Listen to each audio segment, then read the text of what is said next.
On parle de nos cheveux juste après le répondeur santé. Bonjour docteur, Anne de Montpellier.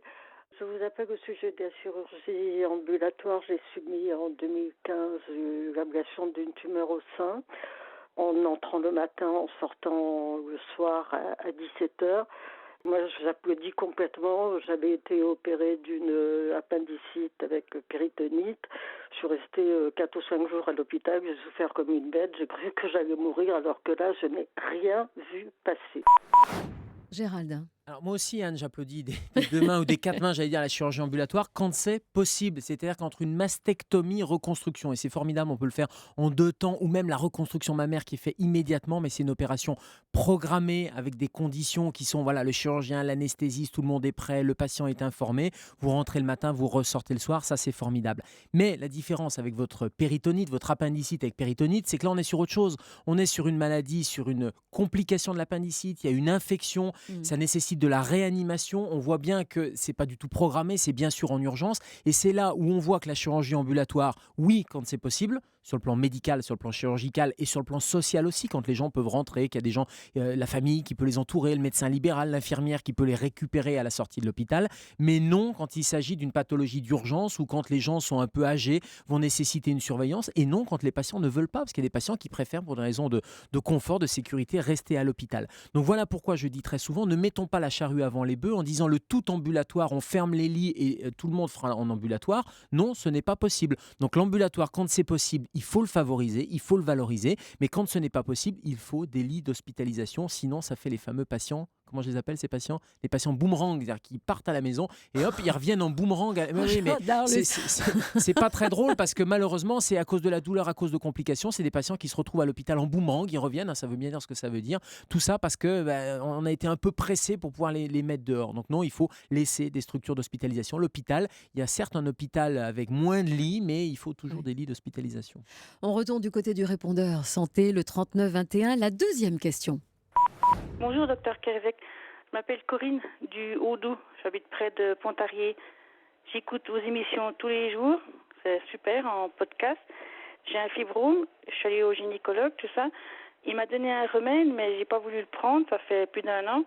Et maintenant, j'aimerais savoir si vous aviez une astuce, un truc pour qu'il diminue un peu, parce que c'est pas simple. Et je fais de l'hypoglycémie post-pandriale aussi. Merci. Bonne journée.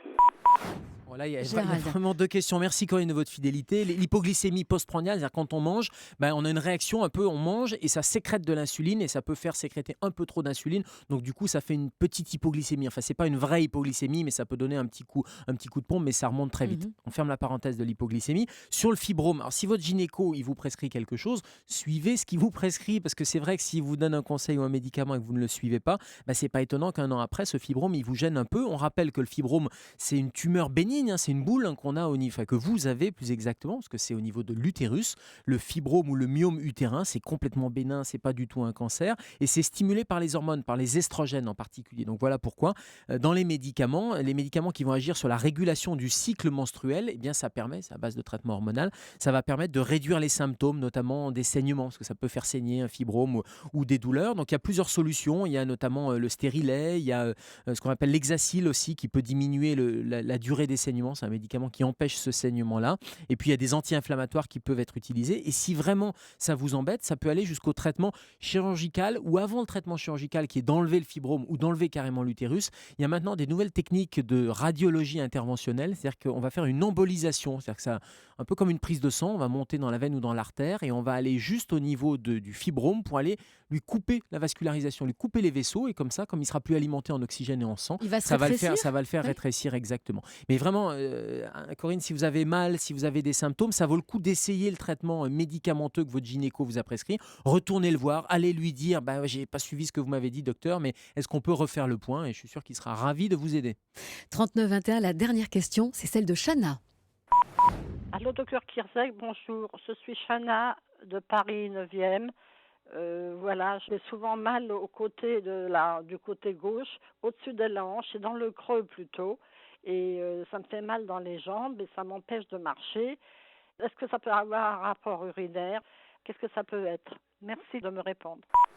Gérald. Alors, Chana, ça peut comme ça peut ne pas non plus. C'est-à-dire qu'il faut aller voir bien sûr votre médecin qui va vous examiner parce qu'au-dessus de la hanche, donc c'est plutôt dans la fosse lombaire ou dans la fosse iliaque, c'est-à-dire qu'au niveau de l'abdomen. Donc ça peut effectivement, vous avez raison, être un problème urinaire. Je pense à la colique néphrétique, hein, c'est un calcul qui va bloquer l'urétère et donc ça va faire une douleur qui part du bas du dos à l'arrière et qui va descendre un peu et qui va aller irradier vers l'avant. Donc ça peut être au-dessus de la hanche et le diagnostic se fait d'abord cliniquement sur une douleur qui est très violente, hein, parce qu'on appelle ça souvent une colique frénétique, parce que ça fait tellement mal qu'on se tord un peu de douleur, on fait une bandelette urinaire, il y a du sang et ça confirme qu'il y a un calcul. Donc ça peut être urinaire, mais ça peut être quelque chose au niveau du côlon, il y a des polypes au niveau du côlon, il y a le sigmoïde avec une sigmoïdite qui peut donner aussi ce genre de troubles, et puis ça peut être quelque chose, une irritation au niveau du psoas, on a un muscle et ça peut donner une irritation de ce psoas qui explique qu'on a du mal à marcher. Là vous me dites que ça descend un peu derrière la jambe, et derrière la jambe il y a quoi? Il y a le nerf sciatique aussi. Donc ça peut être aussi bien quelque chose de neurologique, une hernie qui va pincer un nerf, et ça c'est la sciatique. Ça peut être un peu plus dedans le psoas qui peut être irrité, ça peut être le tube digestif, ça peut être des douleurs urinaires, et puis ça peut être rien du tout. Parfois on a des douleurs un peu spastiques ou de côlon irritable, comme on en parle souvent dans cette émission. Donc tout ça pour vous dire, allez voir votre médecin, parlez-lui pas forcément pendant une crise, hein, c'est même en dehors des crises, il va pouvoir vous examiner, peut-être vous prescrire quelques examens complémentaires, mais restez pas avec cette douleur. Restez pas comme ça. Restez pas avec cette douleur. Puis ça peut être une douleur très superficielle aussi. Il y a certaines douleurs sur la hanche qui sont très cutanées, ou une espèce de petit nerf fémoro-cutané qui peut faire mal. Mais voilà, il faut comprendre.